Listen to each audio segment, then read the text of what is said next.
Hola, muy buenas tardes. Bienvenidos a este nuevo acto de Societat Civil Catalana. Societat Civil Catalana es una plataforma, como todos sabéis, una plataforma ciudadana transversal que próximamente cumplirá los 7 años de existencia desde su lanzamiento el 23 de abril del 2014.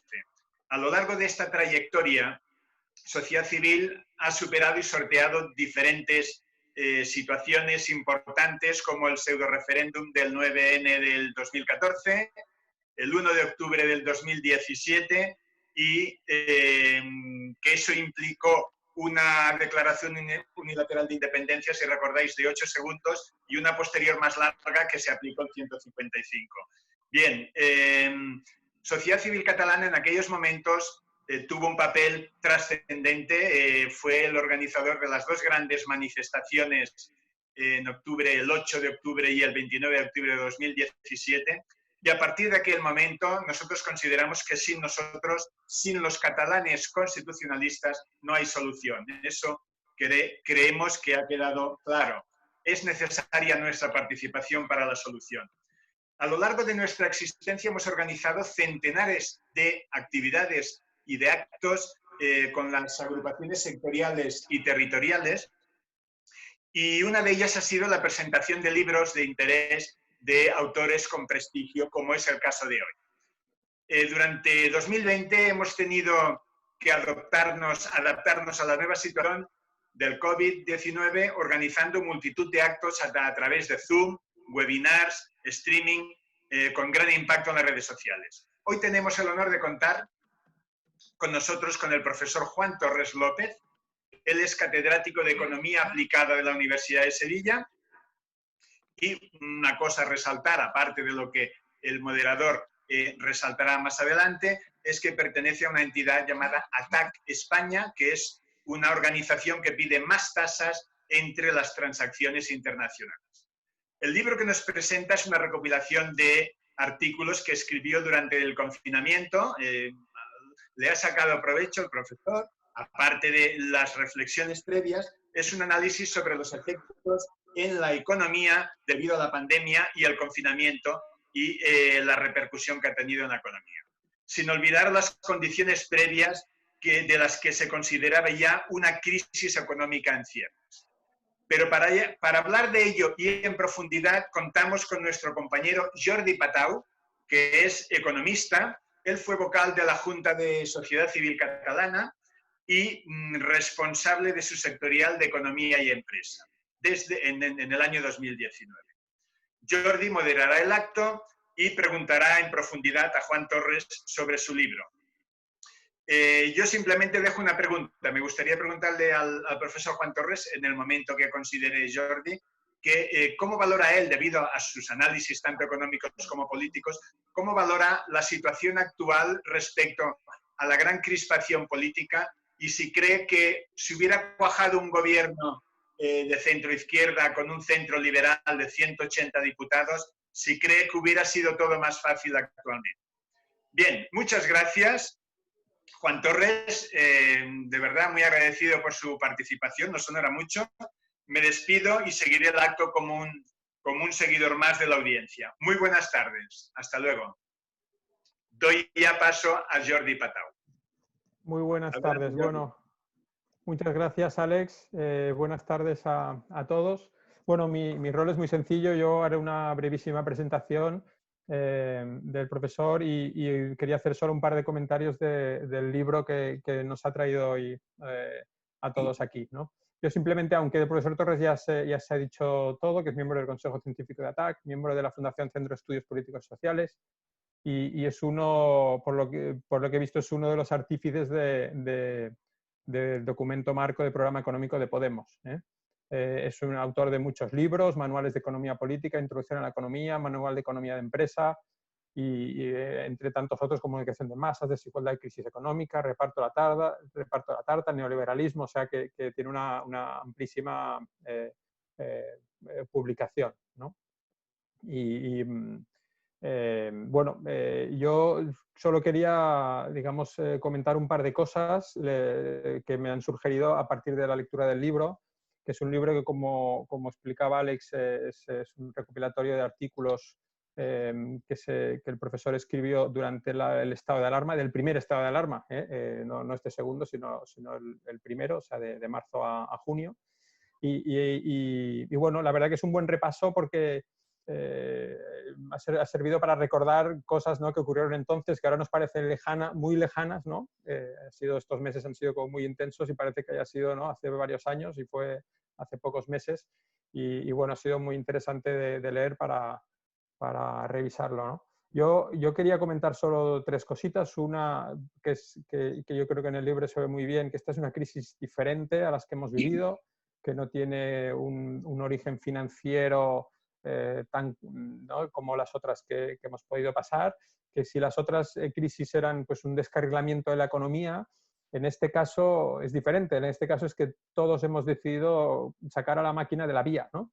Y esto realmente, que yo recuerde, no hay muchos precedentes, y esto hace que sea una crisis, yo creo, difícil de entender, y también nos costará, y todavía nos falta tiempo para entender bien el alcance y las consecuencias de la crisis, ¿no?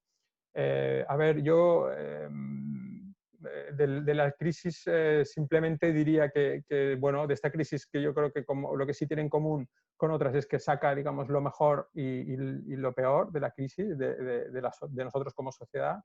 Para mí lo mejor, y yo creo que está muy bien explicado en el libro, es todo el comportamiento de trabajadores autónomos y pequeñas o grandes empresas en general, que se han adaptado y que han buscado la manera de salir adelante en una situación tan compleja y tan inesperada como esta.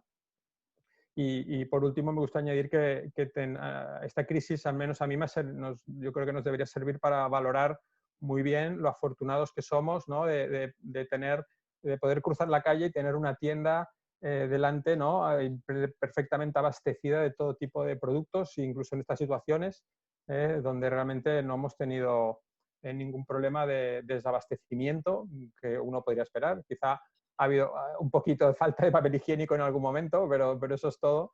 A mí yo creo que no deja de ser algo por común, sorprendente, que el trabajo de tanta gente, al final, si uno piensa en cuánta gente es necesaria para llenar una tienda, pues que el trabajo coordinado de tanta gente que nos lleva a tener una tienda al lado de casa que tiene de todo, y sin un solo, ¿no?, organismo que lo regule, ¿no? Me parece que sigue siendo algo maravilloso, ¿no? Cuando hemos tenido que teletrabajar, pues todos hemos abierto el ordenador y hemos puesto a trabajar. Cuando ha habido que ver los abuelos por videoconferencia, pues todos teníamos un teléfono en la mano que increíblemente, y hay que decirlo así, pues abríamos, ¿no?, y estábamos hablando con nuestros abuelos a los que no podíamos ir a ver, ¿no? Yo creo que esto es maravilloso, y porque lo hagamos cada día no deja de ser algo que tengamos que recordar. Y por otro lado, yo creo que el libro también lo explica muy bien, pone de manifiesto, yo creo, las dificultades que tiene una administración, ¿no?, en estas circunstancias, ¿no? Y yo creo que desgraciadamente una crisis como esta pone de manifiesto algunas de sus carencias. Hay ese dicho que a mí me gusta, que dice que es cuando baja la marea, es cuando uno se da cuenta quién se bañaba desnudo, ¿no? Pues yo creo que eso es lo que nos ha pasado, ¿no? Que uno se da cuenta bueno, pues no estábamos preparados para nada parecido, aunque sobre el papel había un plan y había una serie de mecanismos, pero que desde luego no han funcionado como debería ser. Hemos visto unos partidos políticos incapaces de ponerse de acuerdo ni de ponerse a trabajar juntos. No se ha tenido en cuenta, yo creo, en gran medida la opinión de los expertos, ¿no?, desgraciadamente, y gastándonos dinero en un montón de situaciones o en compras de material erróneo. Bueno, y no estoy diciendo con esto que si hubiéramos tenido otro partido gobernando hubiera ido mejor. De hecho, en Europa, y el libro también lo pone de manifiesto, desgraciadamente también se le han visto las costuras, en el sentido de que una Unión Europea que ha sido incapaz de poner medidas, eso, ¿no?, de forma conjunta, y dar una respuesta, digamos, como conjunto al problema, sino que más bien ha sido, ¿no?, cada país que se resuelva el problema como pueda, y luego todavía a la hora de buscar, ¿no?, mecanismos de solidaridad, pues también, ¿no?, ha habido grandes discusiones, ¿no? Y por qué no hablar de la OMS, ¿no? Yo creo que es una de las instituciones que claramente han quedado más en entredicho en este proceso, ¿no? Y ahora, pues desgraciadamente, lo estamos fiando todo a un plan de recuperación, ¿no? Que como nos gusta hacer aquí en este país, lo estamos gastando antes de que llegue.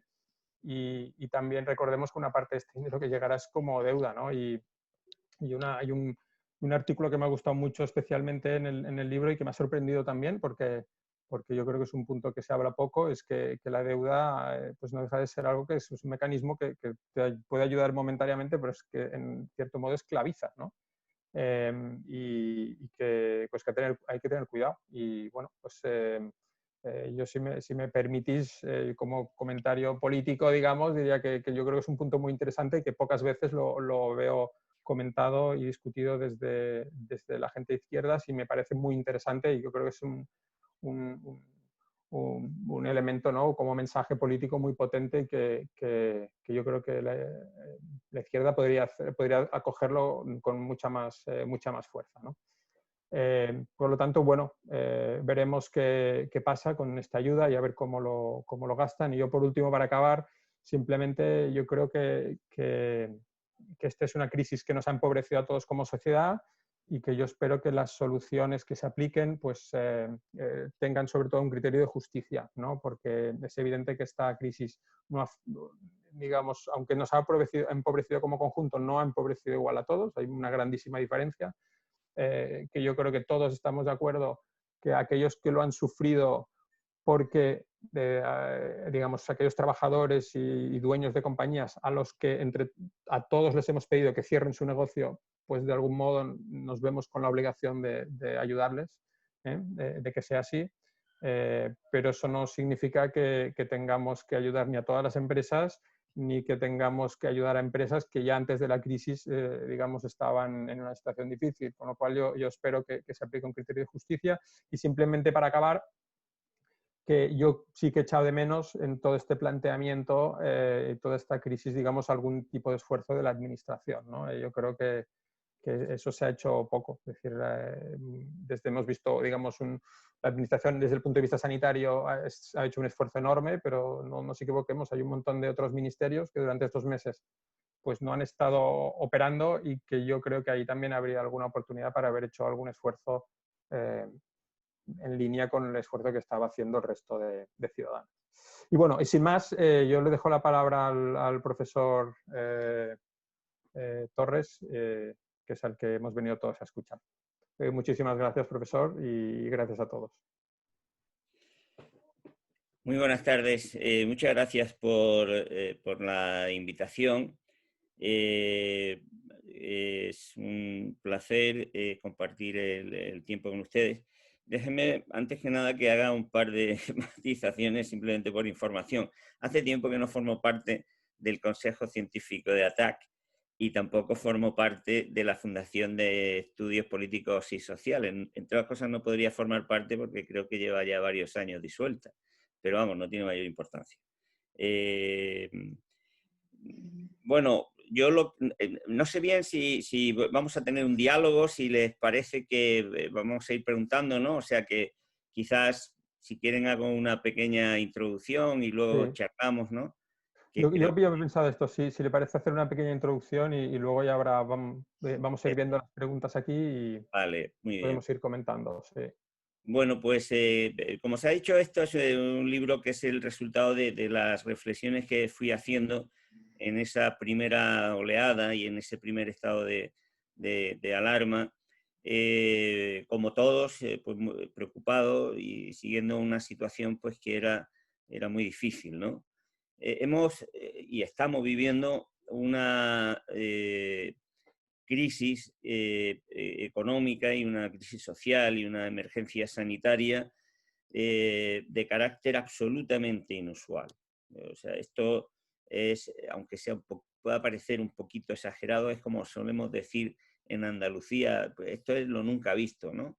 Es que efectivamente es algo muy fuera de lo común. Ayer mismo el ministro de Economía del Reino Unido decía que, de Inglaterra, comentaba que el Producto Interior Bruto, la actividad económica va a tener la caída más grande de los últimos 300 años. La cosa yo creo que es que ya de por sí no hace falta ser ni economista ni tener grandes nociones de nada, ningún conocimiento en particular para darse cuenta de que este tipo de datos que estamos viendo día a día, este mismo que acabo de dar, nos indican que estamos ante un hecho absolutamente fuera de lo común.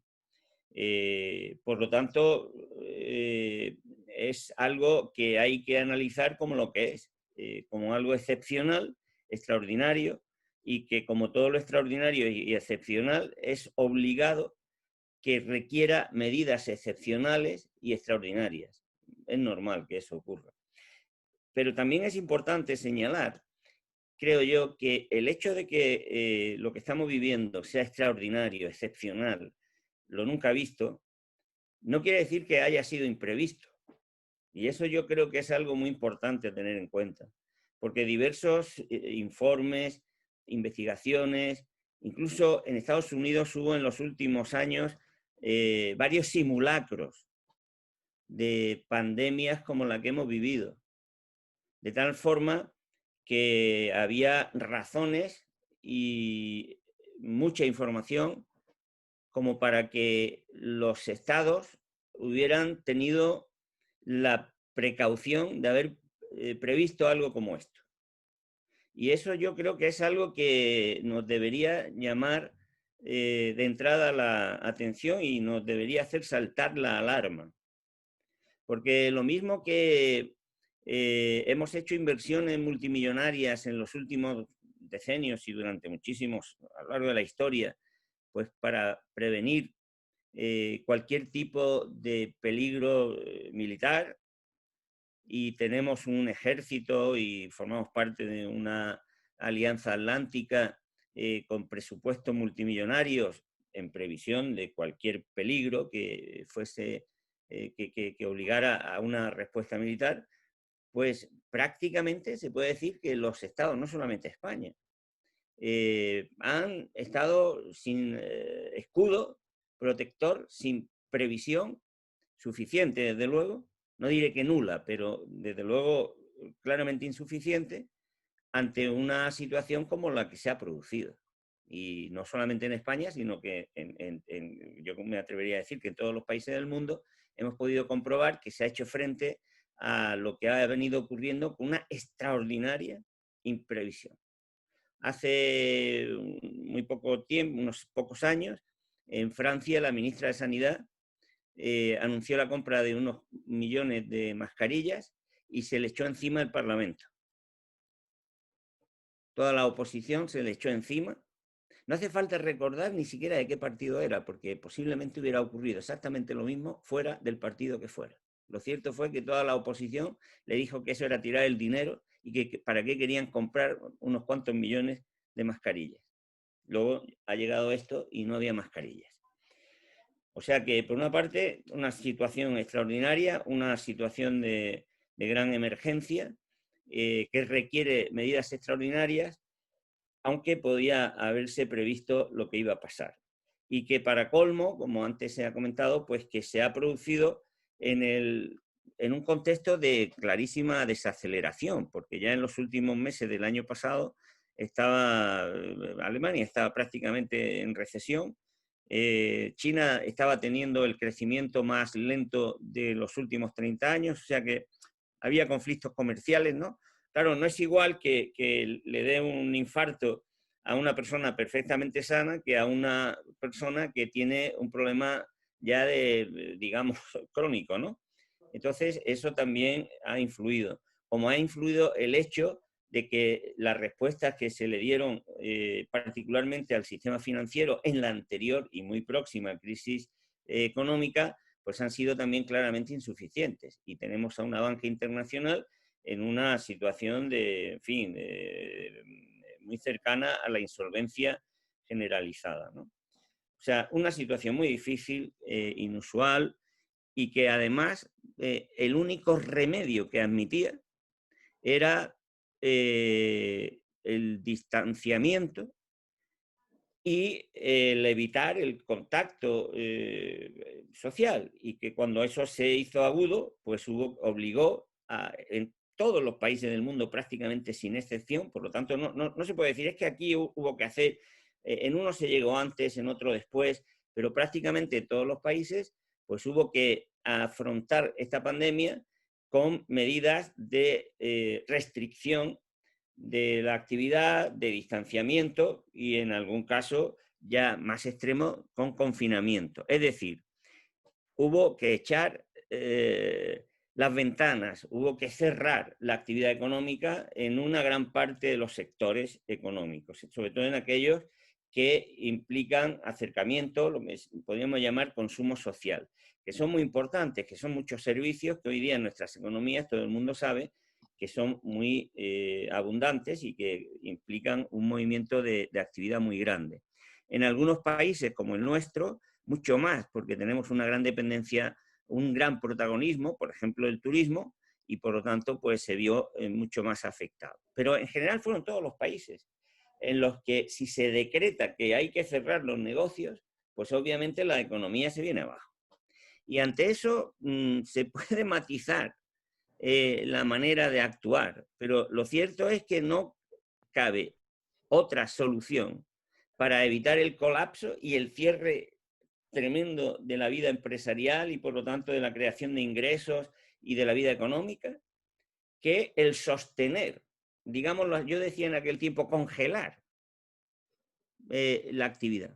Es decir, si a un restaurante, si a un comercio se le obliga a cerrar porque hay una pandemia, una emergencia sanitaria, o a ese negocio se le mantiene, podemos ver ahora después con qué medios, pero se le mantiene el ingreso, o ese negocio cierra, a poco que el confinamiento dure unas pocas semanas. Por lo tanto, podemos ver si la forma era un ERTE, si la forma era darle el dinero directamente a las empresas, si la forma, pero podemos ver qué forma, pero lo cierto es que el contenido de la medida era garantizar el ingreso que los negocios estaban dejando de entrar, de recibir, porque si no, obviamente iban a cerrar, iban a desaparecer. Y no solo, desgraciadamente, ayudarles a que prorroguen impuestos o que no paguen unas cuantas tasas del ayuntamiento, que al fin y al cabo era peccata minuta.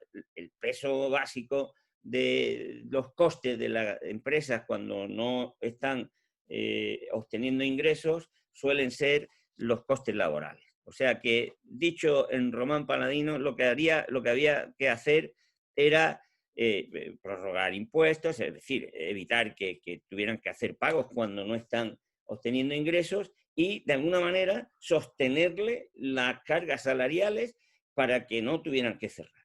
Claro, ¿qué país puede hacer eso sin recurrir a la deuda? Pues no lo ha hecho nadie. Que yo sepa, si alguien sabe de algún país que no ha tenido que aumentar la deuda, es decir, que tenía superávit, sobrado el Estado para poner ese dinero, yo no lo conozco. No había otra manera de hacer frente inmediatamente a eso. Pero el problema es que no solo había que garantizar, que congelar, digámoslo así, la situación para que durante ese periodo de confinamiento la actividad no cayera de manera absoluta, que cayó, es decir, para que las empresas no desaparecieran, para que pudieran volver a la actividad, sino que además esta pandemia pues tenía otro problema y era que, en fin, lo sabíamos, que no se iba a salir de ella de la noche a la mañana y íbamos a volver exactamente a la misma situación que había antes, sino que era fácil deducir que la pandemia implicaba una serie de efectos económicos, sociales, psicológicos, en fin, de todo tipo de comportamiento que sanitarios, por supuesto, como sabíamos, porque iba a haber otra ola y seguramente una tercera, porque las pandemias son algo que conocemos de hace cientos de años, y que, por lo tanto, pues no solamente iba a ser necesario congelar a las empresas, sino hacer lo posible para que se pudieran adaptar a la nueva realidad que iba a venir después. Yo lo llamo la reinvención, ¿no? Había que facilitar que las propias empresas, muchas empresas, se reinventen en este proceso. Y, por supuesto, es que ni siquiera así lo que se iba a poder evitar era lo que ha ocurrido. Es decir, que es que la actividad, uno podía sostener a las empresas, pero tú las puedes sostener congeladas, pero la actividad ha dejado de darse, por lo tanto, el Producto Interior Bruto, la economía se venía abajo. A medida que hemos ido saliendo, pues, con más o menos dificultad, pues se ha recobrado, pero mucho menos que lo anterior. Bueno, dicho así en grandes líneas, ese era el problema que teníamos. Pero las consecuencias de eso, pues claro, son mucho más complicadas, y más en un país como el nuestro, ¿no? En donde, por una parte, partíamos ya de un nivel de deuda alto, no exageradamente alto, pero sí suficientemente alto como para que el incremento de la deuda fuera problemático, en una Unión Europea que no se aclara, porque tardó en reaccionar, porque, bueno, de hecho todavía ni siquiera están en marcha completamente las medidas adoptadas, ni siquiera sabemos lo que va a ocurrir con las medidas adoptadas. Y luego, además, en una situación nacional, interna, pues también muy complicada, parecida a la de otros países, casi a la totalidad de los países, porque habría que añadir a la situación general de la pandemia que yo he comentado, pues que se ha dado en una situación en donde la cohesión política, social, y yo me atrevería a decir que humana, está desde luego bajo mínimos, ¿no? Lo que hemos visto en Estados Unidos y lo que estamos viendo en países de Europa que siempre creíamos que habían sido la cuna y el ejemplo de la civilización, pues es una controversia permanente, una crispación, una falta de acuerdos extraordinarios, es una agresividad tremenda. Eso no es solo de aquí, o sea, es que en Estados Unidos los republicanos culpan a los demócratas de todo, los demócratas a los republicanos, y eso es generalizado en casi todos los países, salvando algunos en donde hay un liderazgo muy potente y una, en fin, una serenidad social, pero que es que ni siquiera el liderazgo estaba pensando quizás en Alemania, pero incluso en Alemania pues hay una confrontación social y política también importante, ¿no? Claro, eso dificulta mucho la situación. Y en España, pues yo creo que ha habido otras circunstancias añadidas, como he dicho, el tema de la deuda, una crispación, antes me preguntaban sobre ello, muy negativa, pero que es una crispación que tampoco es nueva. O sea, es que eso es algo que a lo mejor merece que luego lo hablemos con detenimiento, ¿no? Es que es algo que está convirtiéndose en un cáncer de nuestro país, ¿no? Porque no aprendemos a convivir y no aprendemos no ya a resolver, sino a plantear nuestras discrepancias con un mínimo de fraternidad y con un mínimo de conciudadanía, de cariño. Ya, bueno, eso ya puede parecer hasta poesía, ¿no? Y luego, además, porque en España hemos tenido un problema añadido, que también creo yo que valdría la pena señalar, pues es, por una parte, o dos problemas, ¿no? Primero, como he dicho, la dependencia en mucha mayor medida de sectores de proximidad, económicos de proximidad social, de consumo social, y luego, pues, un régimen autonómico que yo creo que ya había dado muchas muestras en años anteriores de que no es perfectamente eficiente, por decirlo de una manera cariñosa, y que en estos momentos de emergencia pues no ha funcionado como debiera, ¿no? Y no vale la pena quizá tocarlo luego, ¿no? Pero yo creo que eso ha sido un escollo más que hemos tenido en España, porque otros estados federales, en principio más federales que nosotros y más descentralizados teóricamente, pues no han tenido ese problema, ¿no? O no han tenido el problema que tenemos nosotros. En fin, más o menos, digamos que hago así un resumen de la situación. Sobre estas tres preguntas que están sobre la mesa, pues ya me pronuncio, he dicho algo sobre la crispación. Yo creo que la crispación es siempre un escollo para hacer las cosas bien, no solamente en la política, no solamente en una pandemia, ya ahí en una pandemia por supuesto, o sea, que un país no sea capaz de ponerse mínimamente de acuerdo cuando está muriéndose la gente por una desgracia, valga la redundancia, es una desgracia. O sea, que no seamos capaces de aparcar la crispación, ni siquiera en medio de una emergencia sanitaria, es como para sentirse dolorido con el país en el que uno esté. Yo recuerdo un verso, ¿no? es que me duele en la zona del alma, ¿no? Porque eso desde luego es algo incomprensible. Lo que estamos viendo, por lo menos yo que no milito en ningún partido, no sé ni siquiera ya cuáles son los míos, ni cuáles son los no míos, ¿no? Ni me importa, porque no soy persona de banderías, ¿no? Desde luego es incomprensible, ¿no? Porque podría uno pensar, ¿y si aparcamos un momento, ¿no?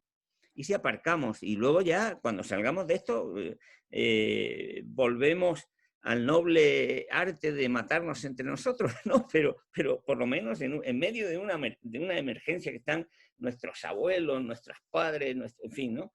La crispación es verdad que no es solo española, o sea, no nos fustiguemos porque está en todo el mundo, en todo el planeta, ¿no? No vayamos a pensar que es que ahora los españoles somos marcianos, ¿no?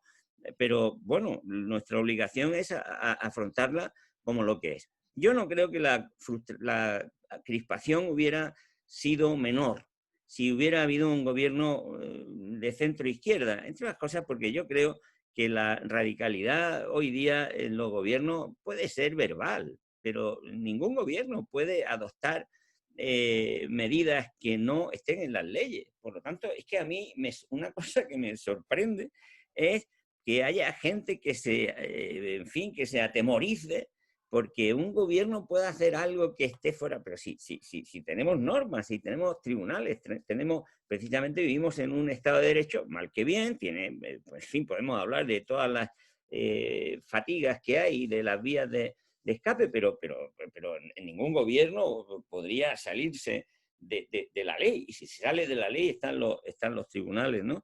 Yo no creo que hubiera habido menos crispación, porque ha estado gobernando el Partido Socialista en España, de Felipe González, que no se puede decir que fuera un partido radical de izquierda, y sin embargo, pues hubo una crispación brutal en España, eso también hay que recordarlo.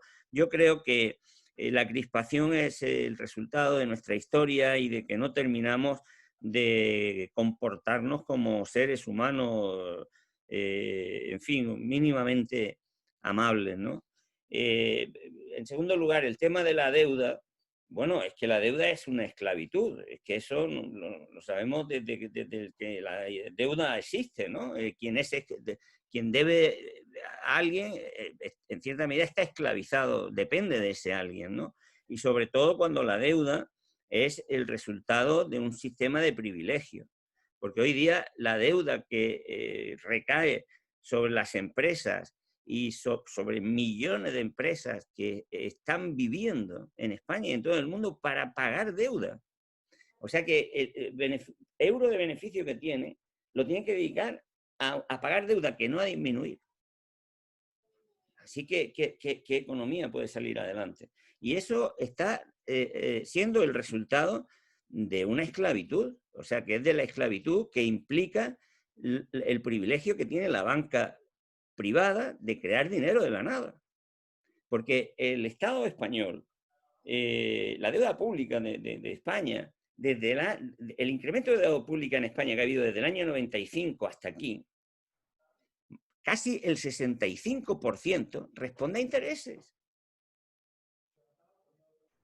Entonces, eso tendríamos que mirarlo, porque o sea, es una esclavitud, pero es una esclavitud forzada, bueno, como todas las esclavitudes, ¿no? Que deriva de un privilegio de la banca que yo creo que hay que poner sobre la mesa y que esta crisis yo creo que va a obligar a poner sobre la mesa y que curiosamente pues es algo sobre lo cual coinciden no solamente economistas de una corriente, o sea, vamos, me has chocado un poco lo de que economistas de izquierdas critiquen la deuda, porque yo he aprendido a entender lo que es la deuda y el daño tan grande que hace leyendo a economistas heterodoxos. O sea, es que la economía ortodoxa, la que se enseña en las facultades de economía, ni siquiera incorpora la componente financiera a los modelos. Es que no la incorpora, y como no la incorpora, no puede incorporar dentro la deuda. O sea que yo creo que el problema letal de la deuda en las economías es un planteamiento que viene de los economistas más heterodoxos. No necesariamente de izquierdas, ¿no? Sino economistas, digámoslo así, que se han salido del saber convencional, ¿no? Y, hombre, aunque sea un matiz, yo creo, aunque sea un matiz casi por inevitable, ¿no? Ha habido un esfuerzo en la administración sanitaria extraordinaria, pero no solamente la administración sanitaria, hombre.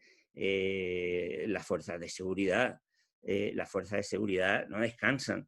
Y además, claro, que es raro el día que no vemos las provocaciones que tienen que soportar de personas que no se ponen la mascarilla o que se la ponen de no sé qué. Han hecho un extraordinario esfuerzo las personas de la administración educativa.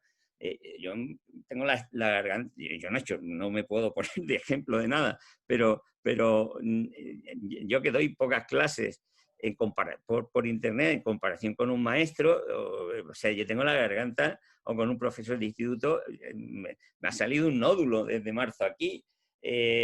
O sea, y bueno, no solamente eso, ¿no? Sino que los maestros, los enseñantes, en fin, muchísimas personas de la administración están haciendo, las personas que están teniendo que llevar a cabo la gestión de los ERTES, del ingreso mínimo vital y de otras medidas que son extraordinarias, que no se contaba con ellas y que se tienen que llevar a cabo con el esfuerzo, ¿no?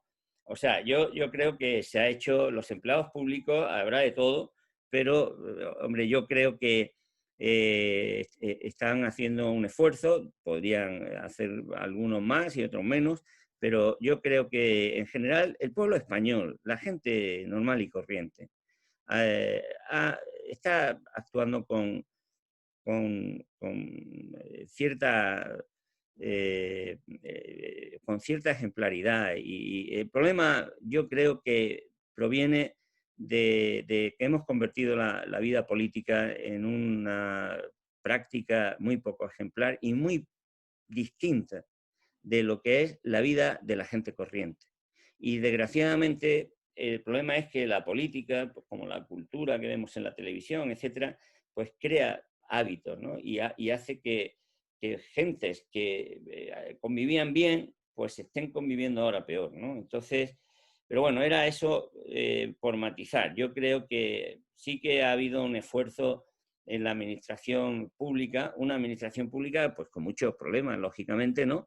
Pero bueno, que creo que está sacando adelante el país, lo mismo que muchos, por supuesto, empresarios privados, personas, todos los españoles, ¿no? Es que yo creo que la realidad de la gente del día a día, de la gente que se levanta a las 6:30, a las 7, a abrir los comercios, a limpiar las calles, a que funcionen los quirófanos, a que funcionen las oficinas, también son patriotas, ¿no? Que lo hacen bien y a veces no se merecen, ¿no?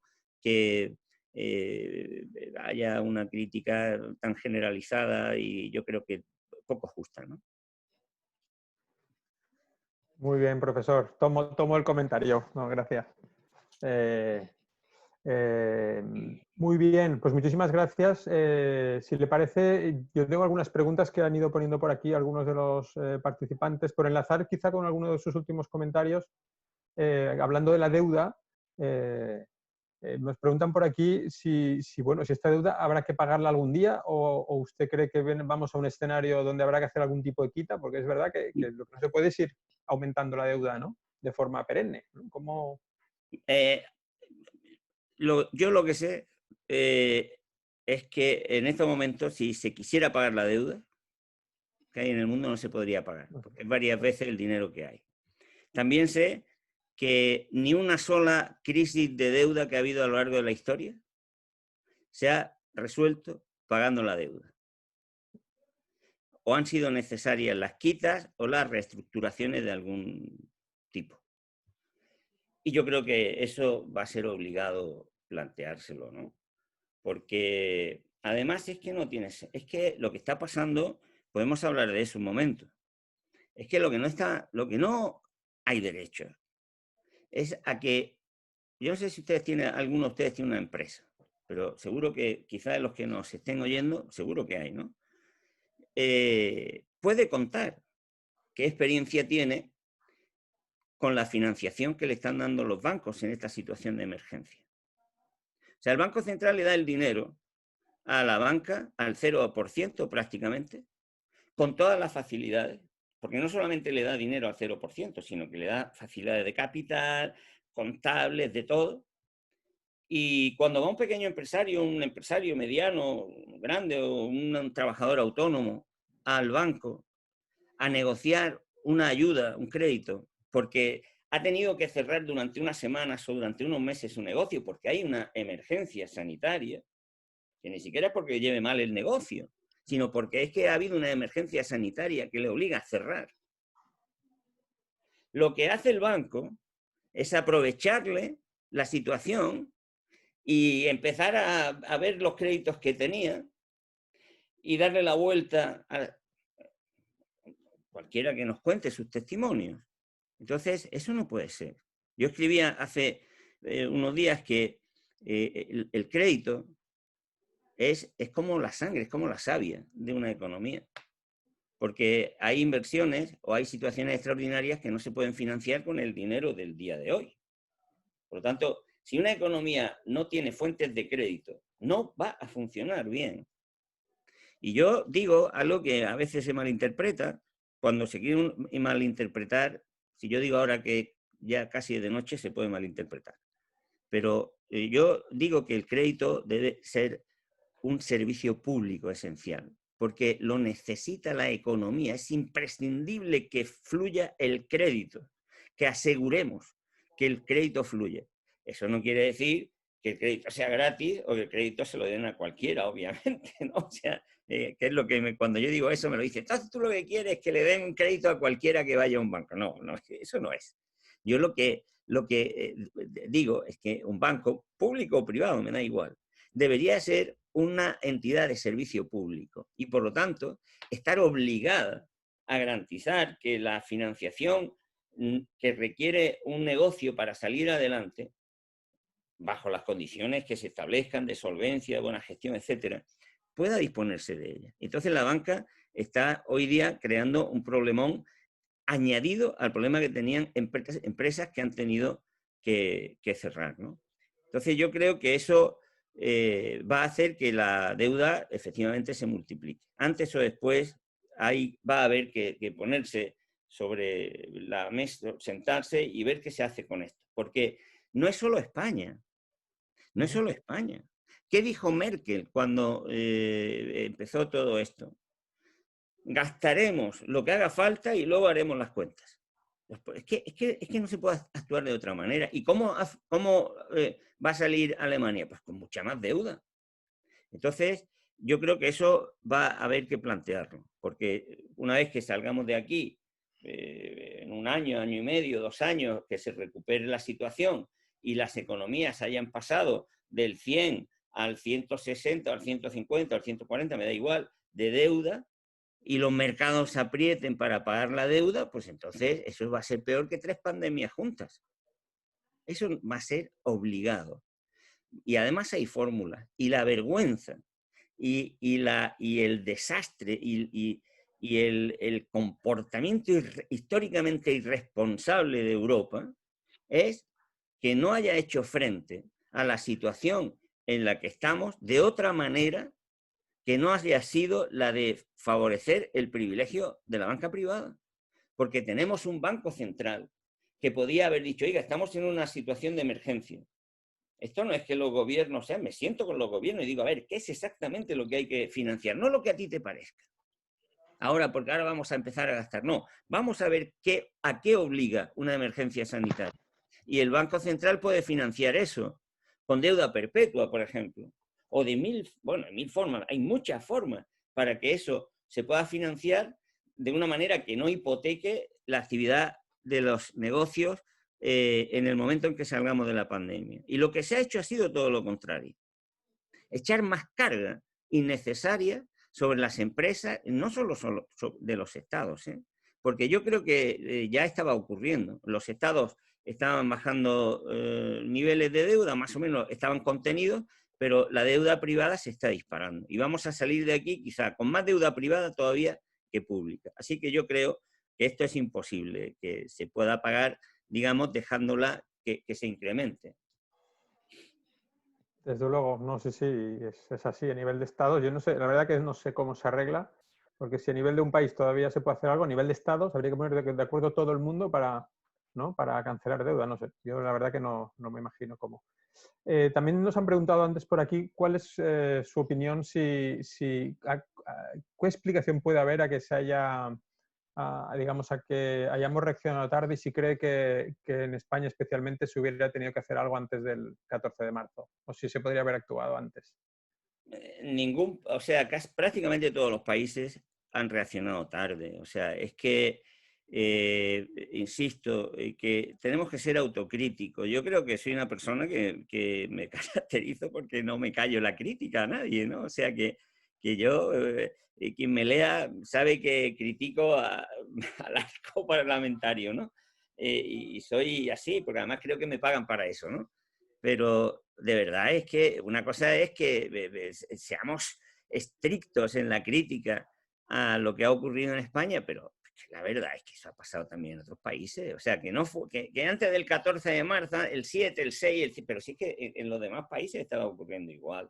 Si es que eso no se ha previsto en ningún país, porque no se han, vivimos en una lógica económica y política que deja a un lado ese tipo de previsiones, entre otras cosas porque parece que esto que viene más o menos de la naturaleza es como un capricho, ¿no?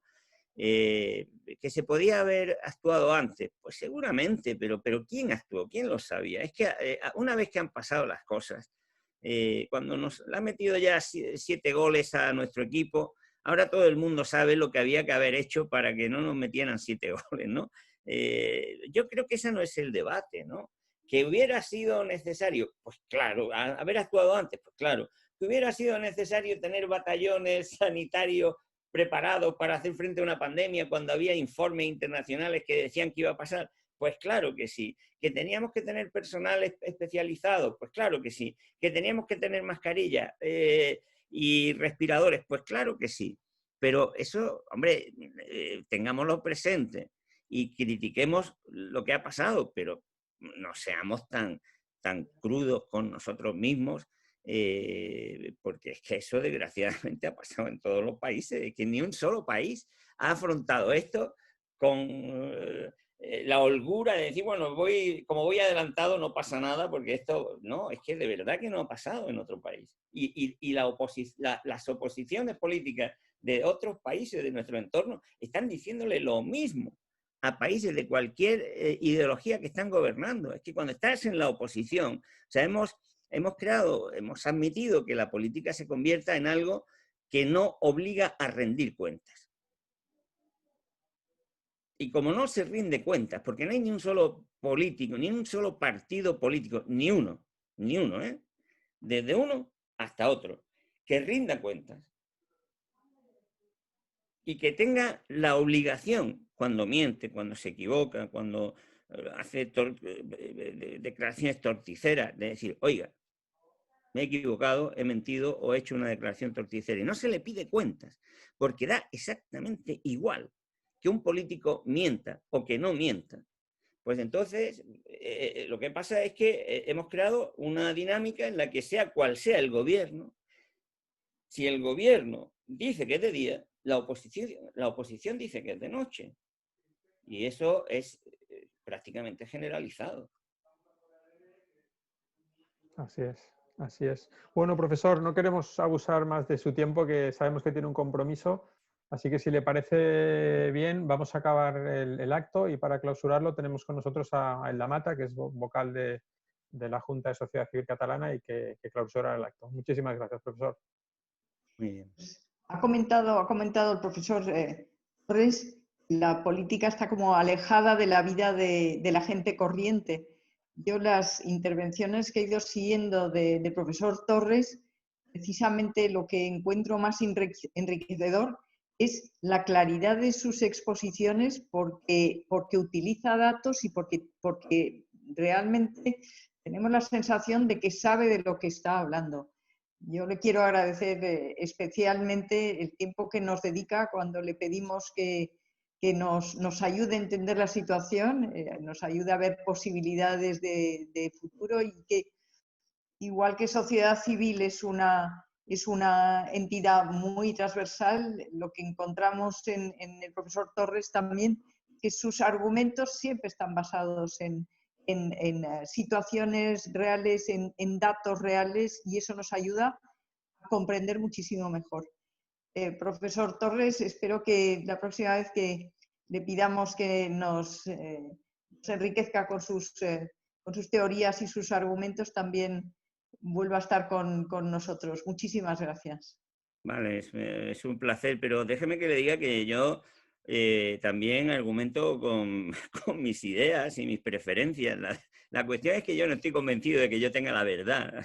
Claro. Yo le digo a mis alumnos y a quien me oye lo que decía Ortega y Gasset, ¿no? Te voy a enseñar a tratar de descubrir la verdad, pero primero pon en cuestión incluso lo que yo te diga, ¿no? Porque la duda es la antesala del saber.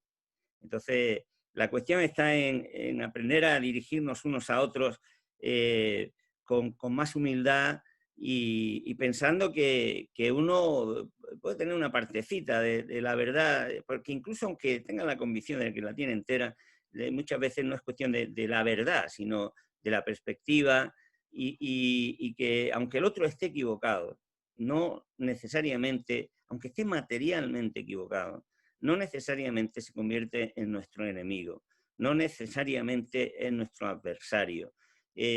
No podemos ser cainitas. Yo siempre digo que las sociedades modernas, ¿no? Que de una manera o de otra somos, en fin, digamos, herederas, ¿no? De la Revolución Francesa, pues hicimos bien asumiendo esos ideales tan bonitos y tan verdaderamente liberadores de la igualdad y de la libertad. Pero oye, que se nos olvidó la tercera, ¿no? Que era la fraternidad. Es que no podemos construir sociedad. No se puede construir la democracia sin fraternidad. Y la fraternidad significa pues esa capacidad de pensar que el otro, que es distinto a nosotros, no es nuestro enemigo, porque si pensamos eso, pues claro, no hay otra forma de plantear los problemas que a palos, ¿no? Y yo, en fin, siempre soy optimista, pero a mí lo que más me preocupa en estos momentos no es la pandemia, no es la crisis económica, no es la deuda, que me preocupa muchísimo, sino que los españoles no terminemos de entender que sea cual sea la naturaleza de lo que nos separa intelectualmente, políticamente, socialmente, no puede ser excusa para que pongamos en común valores éticos elementales, que son los que permiten que la convivencia realmente sea en paz, ¿no? Efectivamente, empezó la sesión hablando de la crispación y quizás es bueno terminar, ¿no? Bueno, no voy a ser yo el que termine, pero quiero decir que es que tendríamos que hacer los españoles un esfuerzo ingente para comprometernos a hablarnos de otra manera, a convivir de otra forma, porque desde luego esta práctica de entender que quien no piensa exactamente, porque no es que más o menos, no, quien no sea exactamente, no esté exactamente en la misma posición que nosotros, es un enemigo. Y entonces eso nos puede llevar a un desastre bien grande, porque nos vienen años malos, porque el mundo está cambiando, porque esto va a dejar un destrozo tremendo, cuando ahora los ERTE se están manteniendo congeladas a miles de empresas, y yo creo que no puede ser de otra manera. Pero cuando esto termine, antes o después, primero que vamos a tener un peso de la deuda tremenda. Y estamos en una Unión Europea que es una institución cargada de irresponsabilidad y que no va a ayudar mucho, porque está tan volcada hacia intereses de Alemania y de otros países de Centro Europa, y tan cargada de prejuicios hacia el resto de los países, que no va a ayudar. En fin, vamos a tener muchas dificultades. Y si los españoles no somos capaces de poner en común cuestiones esenciales para hacer frente a lo que nos viene, nuestros hijos, nuestros nietos y nuestros bisnietos van a pasarlo muy mal. Lo están ya pasando muy mal muchos millones de personas. Y el único punto de partida para hacer frente a eso, el primero, es que pongamos algo en común, cuestiones mínimas en común. Y la primera de ellas, que no somos enemigos, que no somos seres que tenemos que enfrentarnos de entrada. Si terminamos con diferencias, pues terminemos con diferencias, pero no las planteemos de entrada. A mí de verdad que esa es la verdadera pandemia que yo creo que nos está destrozando, no solamente la economía, no solamente nuestra sociedad, no solamente nuestra vida política, sino el alma. Porque al fin y al cabo la política, la sociedad, la economía son importantes, pero al final lo que salva a un país, lo que salva a una sociedad, lo que salva a una generación, lo que salva a la historia humana es el corazón y la bondad y el alma de la gente, ¿no? No en un sentido religioso, ¿no? Sino necesariamente. Y eso los españoles nos lo estamos destrozando. Pues muchísimas gracias, profesor Torres. Esperamos poder seguir contando con su colaboración y nos veremos pronto, espero. Muy bien, muchas gracias. Gracias a todos. Gracias a todos.